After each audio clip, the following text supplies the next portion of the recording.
আল্লাহ কাউকে অর্থ সম্পদ দিয়ে পরীক্ষা করেন, আবার কাউকে দারিদ্রতা দিয়ে পরীক্ষা করেন।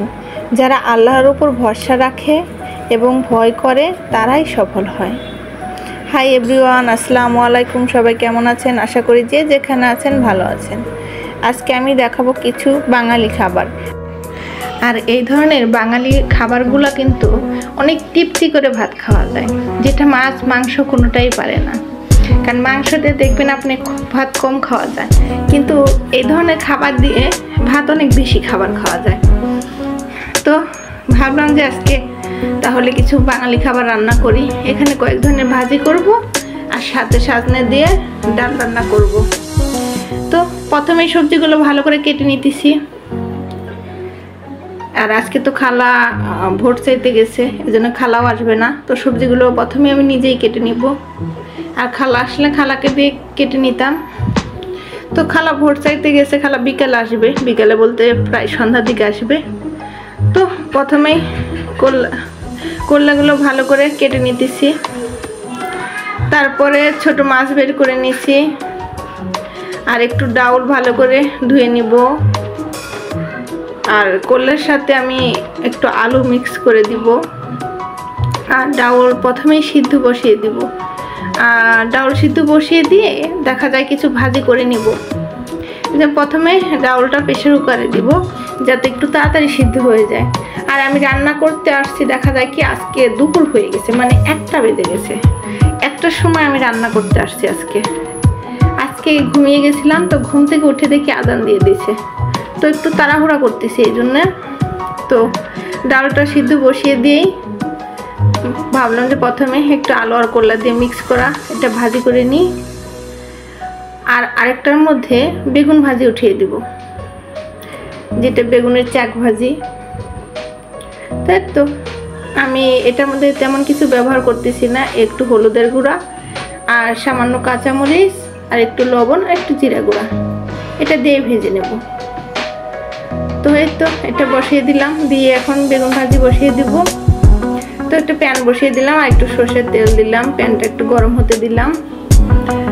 তো এই তো বেগুন একটু লবণ মরিচ আর একটু হলুদ দিয়ে মাখিয়ে নিয়ে বেগুন ভাজি উঠিয়ে দিলাম।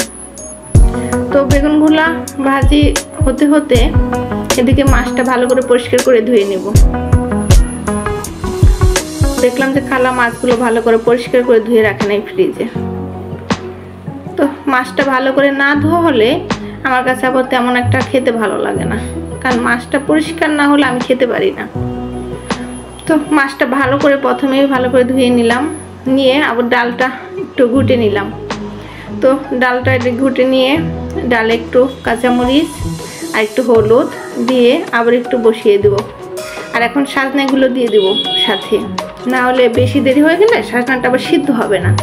তো এই তো সাজনাটা দিয়ে দিলাম সাথেই, দিয়ে একটু বসিয়ে দিলাম। বসিয়ে দিয়ে আবার এদিকে একটু মাছ চড়চড়ি করব। তো মাছের জন্য পেঁয়াজ আর মরিচটা দিলাম, দিয়ে হালকা ভেজে নিয়ে এখন মাছটাও দিয়ে নিব।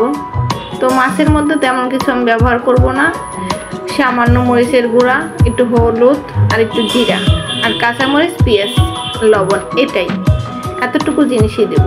তো এতটুকু দিয়ে ভালো করে একটু তেলে ভেজে নেব। নেওয়ার পরে সামান্য পরিমাণ পানি দিব, পানি দিয়ে ঢাকনা দিয়ে ঢেকে দেব। এই তো পানি দিলাম, এখন ঢাকনা দিয়ে ঢেকে রেখে দিব। আর এই তো ডালের মধ্যে এখন একটু টমেটো দিয়ে নিলাম, আর ডালটা এখন একটু বাগার দিব। তো এই জন্য আবার রসুন কুচি আর পেঁয়াজ কুচি তেলে ভালো করে ভেজে নেব ব্রাউন কালার করে। আর ডালে তেমন কিছু আমি ব্যবহার করব না। তো এই তো রসুন পেঁয়াজটা ভালো করে ভেজে নিতেছি। আর সামান্য একটা তেজপাতা দিব, সামান্য বলতে একটা তেজপাতা দিব, আর একটু পাঁচফোড়ন দিব সামান্য পরিমাণ। এই তো এটাই দিয়ে এখন এই তো ডাউলটা দিয়ে নিলাম। এই তো আর একটু হলে আমার ডাল রান্নাও শেষ প্রায়। এখন একটা বলক ওঠা পর্যন্ত অপেক্ষা করব। একটা বলক উঠে গেলে ডালটা নামিয়ে ফেলবো। আর এদিকে আমার বেগুন ভাজিও হয়ে গেছে। তো আরেক পাশে আমি একটু ভাত উঠিয়ে দিছি অফ ক্যামেরায়। আর ওইদিকে আপনার ছোট মাছ হচ্ছে। এই তো আমার ডাল রান্না শেষ, ওদিকে ভাজি শেষ, দুইটা মাছটাও শেষ হয়ে গেল।